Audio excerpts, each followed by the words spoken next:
Welcome to the interview portion of the first LiveWorkPlay Just Enough Support video series. I'm Sarah Kryzak, and I'm here with Keenan Wellar, co-leader at LiveWorkPlay, to build on the stories and information from the 4 videos that feature Phil, Jaylin, Tim, Ali, and Heather, and just to have a deeper conversation about the theory and practice of the Just Enough Support approach. Keenan, to get us started, can you give us a brief history of the LiveWorkPlay organization, and in particular how your practices have evolved into the type of support that we're seeing in these videos? Because it hasn't always been like that, has it? Thank you, Sarah, and you are right. It hasn't always been this way. LiveWorkPlay started in 1995 as primarily an advocacy organization for people with intellectual disabilities such as Down syndrome, and also for people with an autism spectrum diagnosis. And with the urging of family members and other supporters, we started providing direct services in the late 90s. We experimented with many different types of programs, and by the early 2000s, our primary activity was operating a day program. And from watching the videos, it doesn't look like LiveWorkPlay is offering those types of programs anymore. So what changed? Through various experiences with Community Living Ontario and encountering future mentors like Al Condalucci, Bruce Anderson, and David Petaniak, we started to question programmatic structures like day programs and started investigating person-centered thinking and practices. Through this process of challenging ourselves and having really honest conversations within our own community, we determined that we needed to stop teaching people how to be successful in an agency program and help them have a real life in the community, which meant working harder on getting to know the gifts, talents, hopes, and dreams of each person, and how to help ensure they are appreciated by others, not just our agency. And we can see this happening in the videos with people enjoying homes of their own, getting jobs, developing new friendships, and having an active social life in the same community venues as other citizens with or without disabilities. But does the approach being taken and the results we're seeing have to do mainly with the particular individuals featured in these stories? Or can just enough support be effective for just about anyone? That's probably the most important question to ask, and I want to be very clear with the answer. It is not only for anyone with an intellectual disability. This approach is essentially what every human being needs to learn and grow. Okay, well, that's pretty clear. So let's get into it. What exactly is just enough support? Maybe we can start with where it comes from. Is this something LiveWorkPlay invented?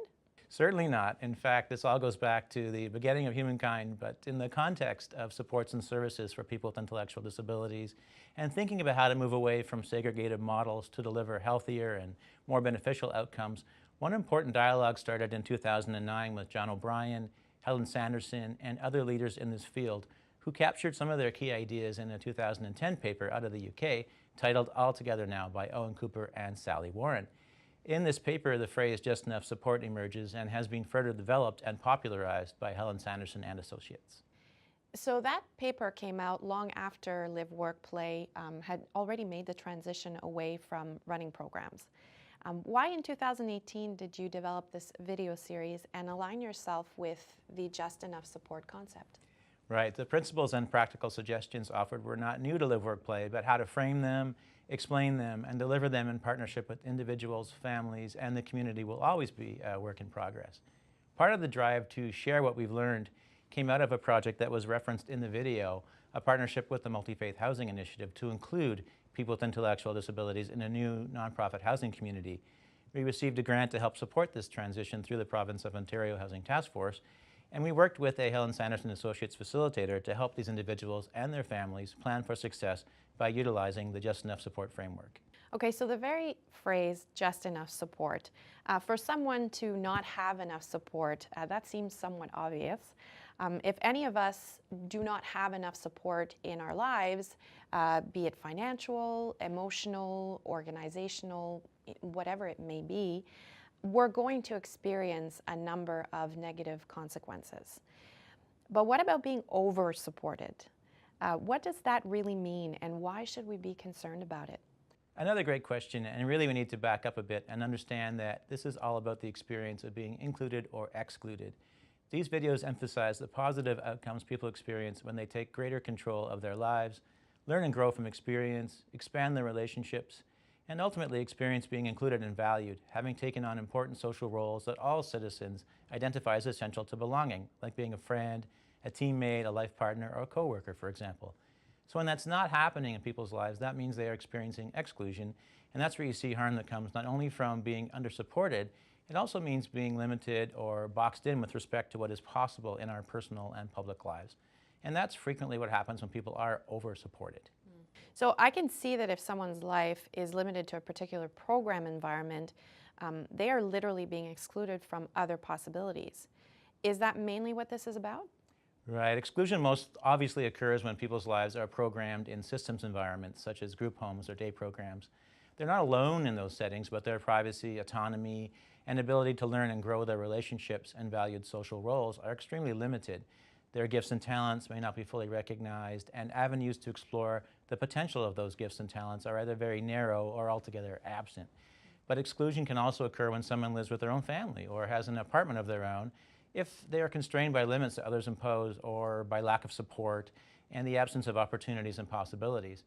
If you have your name on the lease but paid staff from an agency are in your home telling you what to do all the time, then the fact that it's an apartment and not a group home isn't in itself providing that person with more autonomy and opportunities for growth. Keenan, is this an issue that only impacts people with disabilities?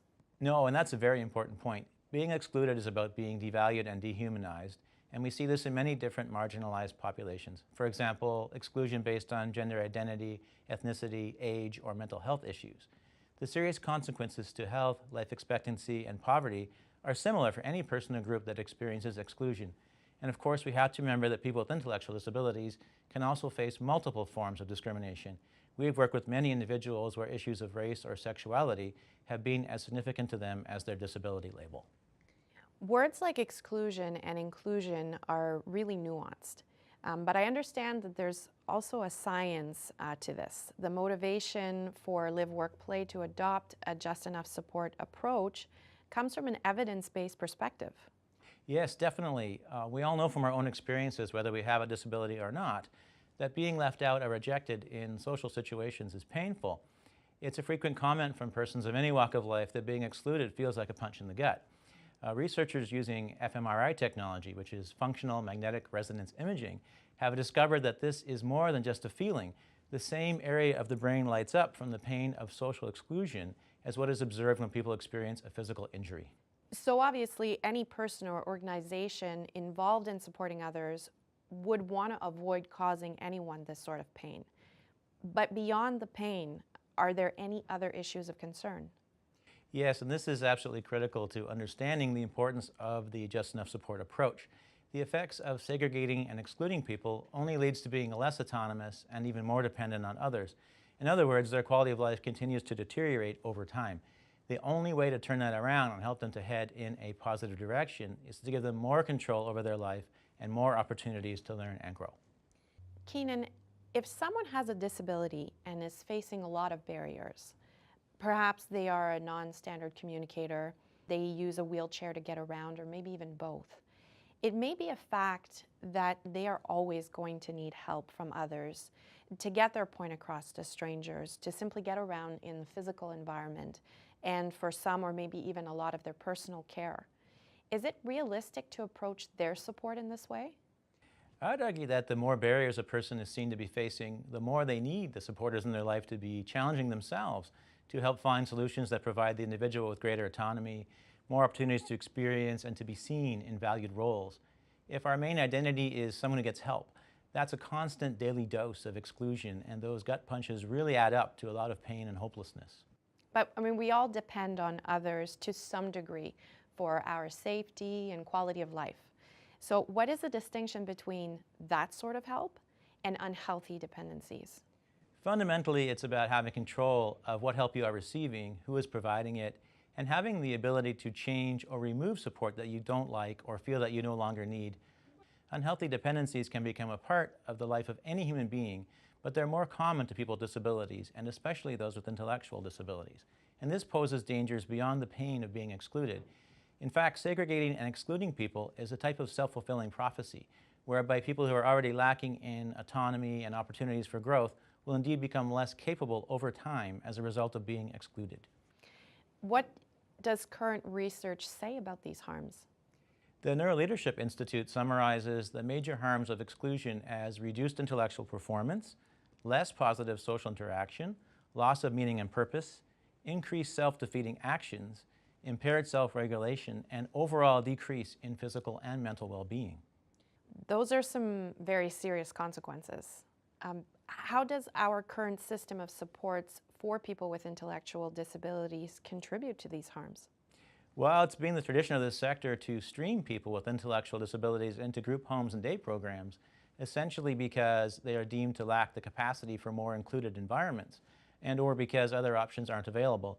Usually it's some combination of the two, but whatever the reasons, it means people with intellectual disabilities will lose the capacity they already had before they went into the systemic environment and will likely acquire new problems that make it increasingly impossible for them to escape the limits of those segregated environments.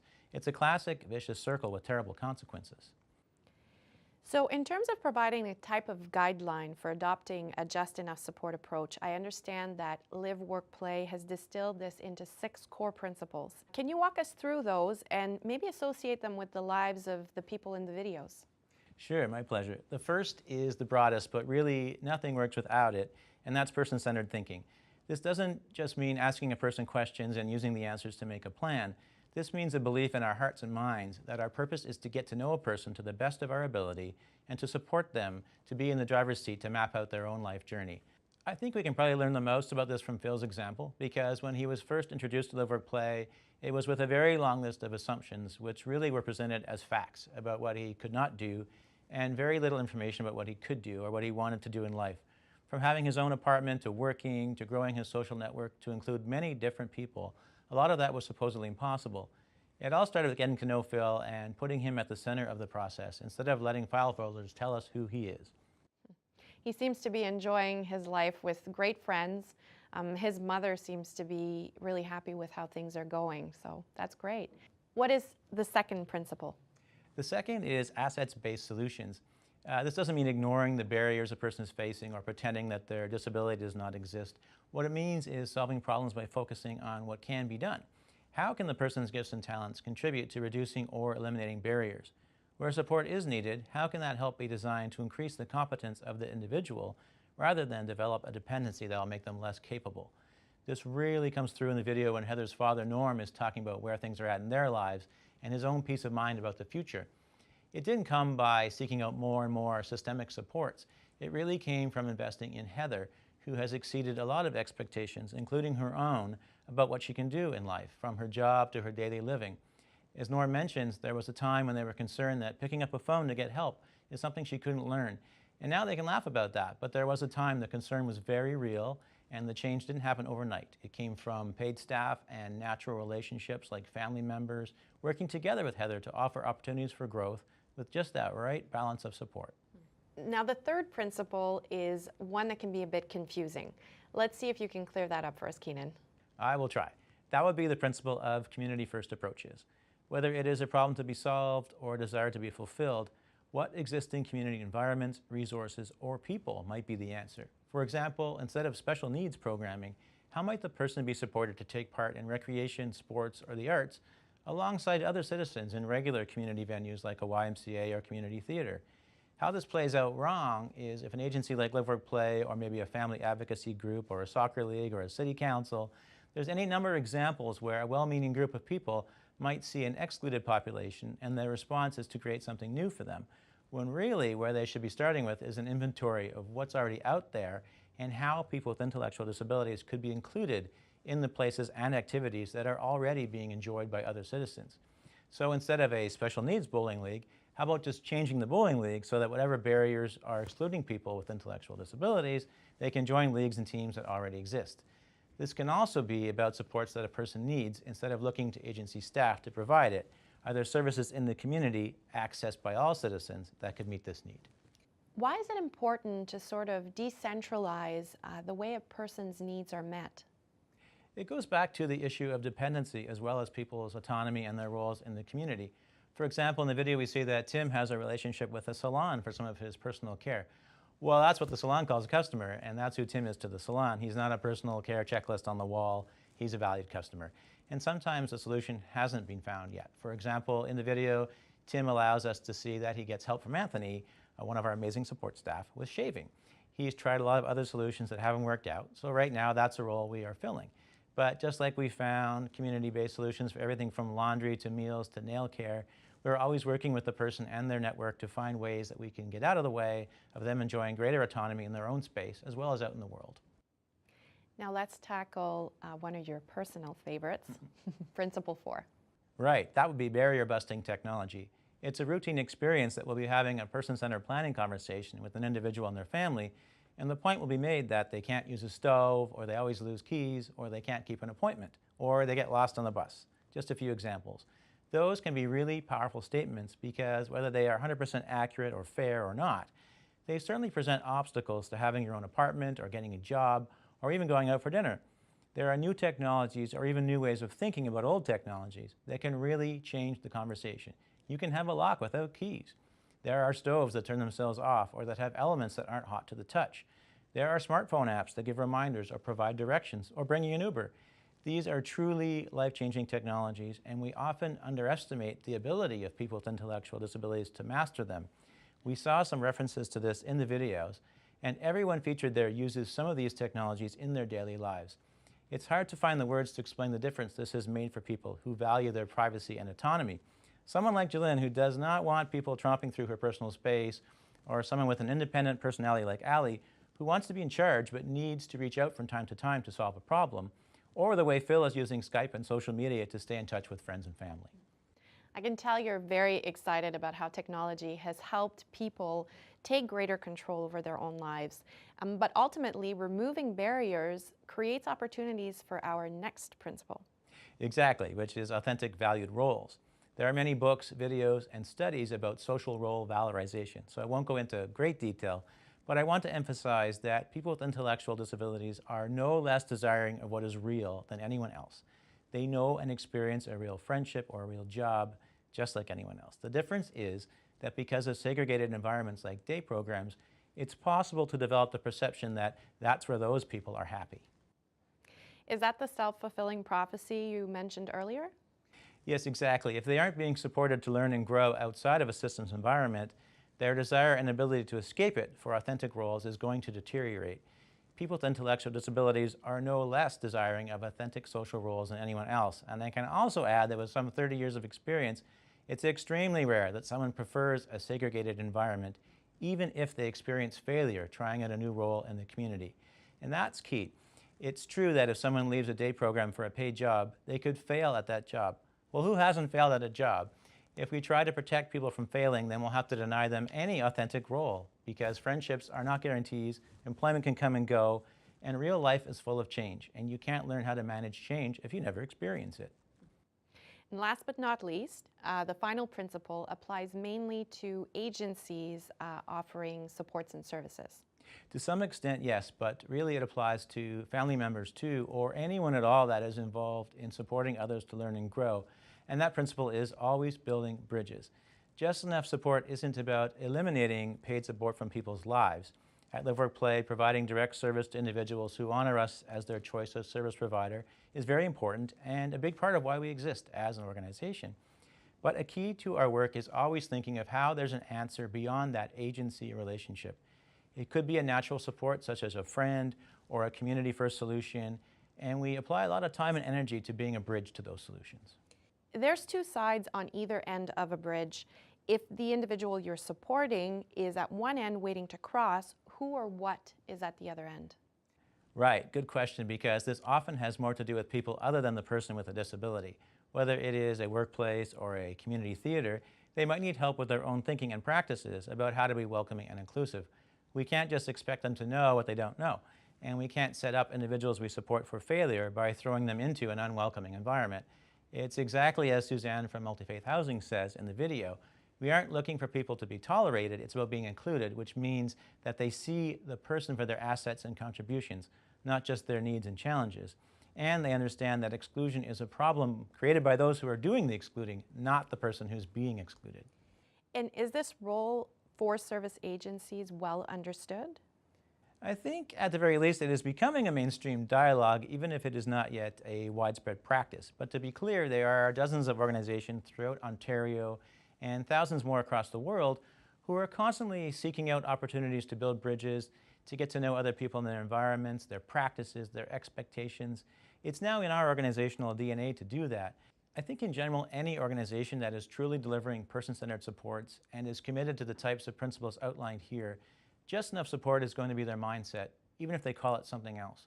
We make it part of our job to keep having conversations with the individual, their family, their networks, and our own networks to identify opportunities to build a bridge to a better quality of life. Is this about big partnerships like the one you have with Suzanne or with employers, for example? It is about those types of partnerships for sure, but really quality of life is all about relationships, and how you go about supporting that can be really subtle but powerful. Like in the video when Anthony is talking about getting to know people at the stores where Tim shops, and Tim interjects about how they know him by name at the coffee shop. If we really step back and think about it, that simple act of being seen, of being known, of being appreciated and valued as we go about our daily lives, that's the experience of inclusion and belonging that is the foundation of our quality of life and a healthy society. The tone of the videos is very positive. But this is challenging work, isn't it? Definitely. A concern we had in the making of these videos is that by stressing the positive, it might seem like we are suggesting that supporting person-centered outcomes and community inclusion is easy to do. To be clear, it has not been easy for any of the people in the video or their families, and day in and day out, it's very challenging for our organization in confronting many disappointments about how the people we support are welcomed or not welcomed in the community. To be clear, a variety of harms can result from negative community interactions, and we're by no means suggesting that this is an easy path. What I would say, however, is that learning how to provide support for an authentic life in the community to the best of our ability is really the only viable path to getting better at our work. Attempting to eliminate risk by boxing people into programs for their lifespan is a form of institutionalization that guarantees people will decline and become more vulnerable over time. And the same types of risks they will face in the community are also present in systemic environments. The huge difference is that the community offers unlimited opportunities and possibilities for growth. And to deny that is to deny what it is to be human. If you're not intentionally including, you are probably accidentally excluding. Let me repeat that, because this is really the key to making changes as a person, group, organization, or business and becoming more inclusive. If you are not intentionally excluding, you are probably accidentally excluding. Let me repeat that, because this is really the key to making changes as a person, group, organization, or business to become more inclusive. If you are not intentionally including, you are probably accidentally excluding. Before we wrap up, are there any concluding thoughts you'd like to share? Yeah, I'd like to finish by reiterating that the just enough support approach is beneficial to all persons. Anyone who does not have enough support in their lives is vulnerable to many harms, including the mental and physical consequences of social exclusion. Similarly, overly supported individuals suffer from a lack of autonomy, which means that they develop unhealthy dependencies that prevent them from learning and growing. We know that exclusion makes people less capable, and inclusion is where opportunities take flight. Given a choice between the two, we hope that anyone who is watching will join us in our efforts to champion the inclusion of people with intellectual disabilities in all aspects of community life. People are always more than their labels, and communities that learn to value all of their citizens are always the best places to live, learn, grow, and love. Well, thank you very much, Keenan. This discussion was very insightful. Thank you, Sarah.